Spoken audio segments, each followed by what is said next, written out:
ವರುಣನ ಆರ್ಭಟಕ್ಕೆ ದೇವರ ಸ್ವಂತ ನಾಡು ಅಕ್ಷರಶಃ ನರಕ ಆಗಿದೆ. ಮಳೆರಾಯನ ಬೋರ್ಗರೆತಕ್ಕೆ ಗುಡ್ಡವೇ ಭೂತವಾಗಿ ಜನರನ್ನ ಆಹುತಿ ಪಡೆದಿದೆ. ಸಾವಿನ ಸುಳಿವೂ ಇಲ್ಲದೆ ಮಲಗಿದ್ದವರು ಮಣ್ಣಾಗಿ ಹೋಗಿದ್ದಾರೆ. ಕಂಡು ಕೇಳರಿಯದ ಭೂಕುಸಿತಕ್ಕೆ ನೂರಾರು ಮಂದಿ ಬಲಿಯಾಗಿದ್ದಾರೆ. ಇಡೀ ಊರಿಗೆ ಊರೇ ಸ್ಮಶಾನದ ರೀತಿಯಲ್ಲಾಗಿದೆ. ಕ್ಷಣ ಕ್ಷಣಕ್ಕೂ ಕೂಡ ಸಾವಿನ ಸಂಖ್ಯೆ ಹೆಚ್ಚಾಗ್ತಾನೆ ಇದೆ. ಒಬ್ಬೊಬ್ಬರದ್ದು ಒಂದೊಂದು ಕಣ್ಣೀರ ಕಥೆ.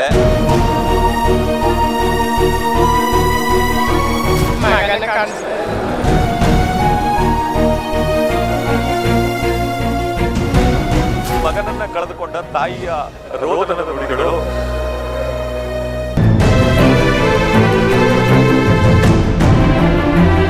ಯಾರಿಗೂ ಯಾರು ಇಲ್ಲ, ಎಲ್ಲರ ಅನಾಥರಾಗಿದ್ದಾರೆ.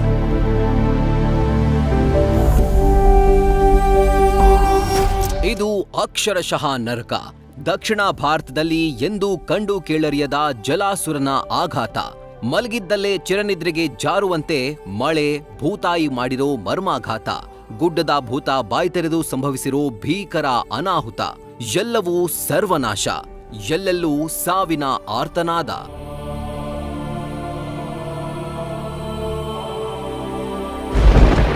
ವಯನಾಡಿನಲ್ಲಿ ಕ್ಷಣ ಕ್ಷಣಕ್ಕೂ ಸಾವಿನ ಕೇಕೆ. 300ರ ಗಡಿ ದಾಟುತ್ತಿದೆ ಬಲಿಯಾದವರ ಸಂಖ್ಯೆ.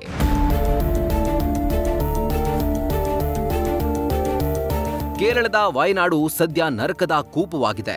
ಮನೆಯೊಳಗೆ ಮಣ್ಣಲ್ಲಿ ಕೆಸರಲ್ಲಿ ಎಲ್ಲೋ ದೂರದಲ್ಲಿ ಮೃತದೇಹಗಳು ಪತ್ತೆಯಾಗ್ತಾ ಇವೆ. ಮೆಪ್ಪಾಡಿ ಪ್ರದೇಶದ ಒಂದೊಂದು ದೃಶ್ಯಗಳು ಘನಘೋರವಾಗಿವೆ. ರಕ್ಷಣಾ ಪಡೆಗಳು ಮೃತದೇಹಗಳನ್ನ ಹೊರತೆಗಿತಾ ಇದ್ರೆ ನೆರೆದವರ ಕಣ್ಣಾಲಿಗಳೇ ಒದ್ದೆ ಆಗ್ತಿವೆ. ಇನ್ನು ಸಾವಿರಾರು ಮಂದಿ ನಾಪತ್ತೆಯಾಗಿದ್ದು ಕ್ಷಣ ಕ್ಷಣಕ್ಕೂ ಜವರಾಯನ ರಣಕೇಕೆ ಹೆಚ್ಚಾಗ್ತಾ ಇದೆ. ಶಾಲೆಗಳಲ್ಲಿ ಮಕ್ಕಳು ಪಾಠ ಕಲಿಯಲಿಕ್ಕೆ ಬರ್ತಿದ್ರು, ಆದ್ರೆ ಈಗ ಶಾಲೆಯ ಆವರಣ ಮಾರ್ಚರಿಯಾಗಿ ಬದಲಾಗಿದೆ. ಮೆಪ್ಪಾಡಿಯಲ್ಲಿರುವಂತಹ ಸರ್ಕಾರಿ ಪ್ರೌಢಶಾಲೆಯ ಆವರಣದ ಕೊಠಡಿಗಳು ಈಗ ಮಾರ್ಚರಿ ಕೇಂದ್ರಗಳಾಗಿವೆ. ನೀವು ದೃಶ್ಯದಲ್ಲಿ ಗಮನಿಸ್ತಿರ್ಬೋದು.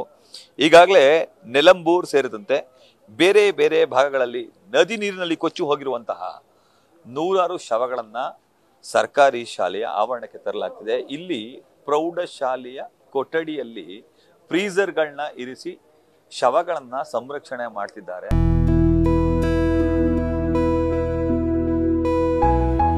ಮೆಪ್ಪಾಡಿ ಪ್ರದೇಶದ ಮುಂಡಕೈ, ಚೂರಲ್ಮಲ, ಅಟ್ಟಮಲೈ ಪ್ರದೇಶದಲ್ಲಿ ಮೃತದೇಹಗಳನ್ನ ಪತ್ತೆ ಹಚ್ಚುವ ಕಾರ್ಯ ನಡೆಯುತ್ತಲೇ ಇದೆ. ಶೋಧ ಕಾರ್ಯ ನಡೆದಂತೆಲ್ಲ ಮೃತದೇಹಗಳು ಸಿಗುತ್ತಲೇ ಇವೆ. ಎಲ್ಲೆಲ್ಲೂ ಹೆಣದ ರಾಶಿಗಳೇ ಬಿದ್ದಿವೆ.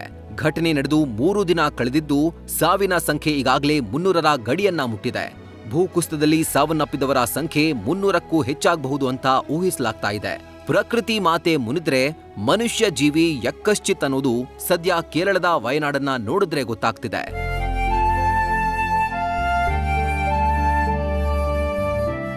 ಮೂರು ಗ್ರಾಮಗಳ ವ್ಯಾಪ್ತಿಯಲ್ಲಿ 250ಕ್ಕೂ ಹೆಚ್ಚು ಮನೆಗಳಿದ್ದು ಅಲ್ಲಿ ಸಾವಿರಾರು ಮಂದಿ ವಾಸ ಮಾಡ್ತಿದ್ರು. ಇದೀಗ ಭೂಕುಸಿತ ಮತ್ತು ಪ್ರವಾಹದಲ್ಲಿ 200ಕ್ಕೂ ಹೆಚ್ಚು ಮಂದಿ ನಾಪತ್ತೆಯಾಗಿದ್ದಾರೆ. ಅವರಿಗಾಗಿ ಶೋಧ ಕಾರ್ಯ ನಡೀತಾ ಇದ್ದು ಅವರೆಲ್ಲ ಬದುಕಿದ್ದಾರೆ ಅಂತ ಹೇಳೋಕೆ ಕಷ್ಟ ಸಾಧ್ಯವಾಗಿದೆ. ನಿಮ್ ಕುಟುಂಬದಲ್ಲಿ ಯಾರು ಮಗ ಇಲ್ಲ, ಯಜಮಾನ್ರಿಲ್ಲ. ಎಷ್ಟು ಜನ ಇದ್ರಿ ಅಮ್ಮ ನಿಮ್ಮನೆ? 3 ಜನ. ಮಗ ಮತ್ತೆ ನಿಮ್ಮ ಹಸ್ಬೆಂಡ್ ನೀರಲ್ಲಿ ಕೊಚ್ಚೋದು ಕಾಣಿಸ್ತಾ ಇಲ್ಲ. ನಾವೆಲ್ಲ ಒಟ್ಟಿಗೆನೇ ಇದ್ದೋ.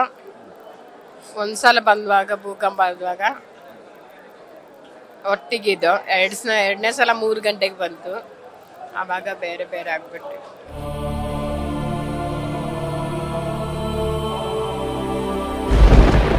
ವಯನಾಡಿಗೆ ರಾಹುಲ್, ಪ್ರಿಯಾಂಕಾ ಗಾಂಧಿ ಭೇಟಿ. ನಿರಾಶ್ರಿತರಿಗೆ ಸಾಂತ್ವನ ಹೇಳಿದ ಕಾಂಗ್ರೆಸ್ ನಾಯಕರು.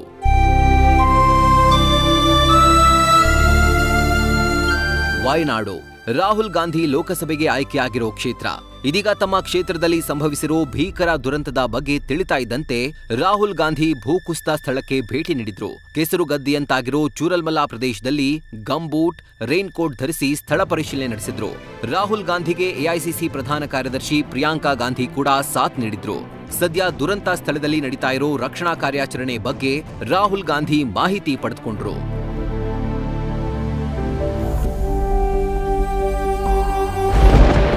ಮೆಪ್ಪಾಡಿ ಆಸ್ಪತ್ರೆಗೆ ಭೇಟಿ, ಸಂತ್ರಸ್ತರಿಗೆ ಸಾಂತ್ವನ.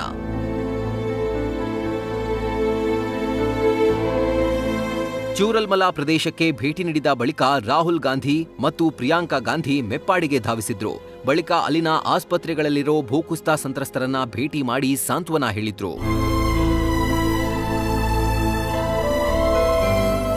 ದೇವರ ಸ್ವಂತ ನಾಡಿನಲ್ಲಿ ಮಳೆ ಬಂದ್ರೆ ಅವಘಡಗಳು ಸಂಭವಿಸುವುದು ನಿಶ್ಚಿತ. ಆದರೆ ಈಗ ಸಂಭವಿಸಿರೋದು ಅವಘಡ ಅಲ್ಲ, ಘನಘೋರ ದುರಂತ. ಮೇಘರಾಜನ ಸಾವಿನ ಮರ್ದನ, ಭೂದೇವಿಯ ರೌದ್ರನರ್ತನಕ್ಕೆ ವಯನಾಡು ಈಗ ಅಕ್ಷರಶಃ ಕಮರಿ ಹೋಗಿದೆ.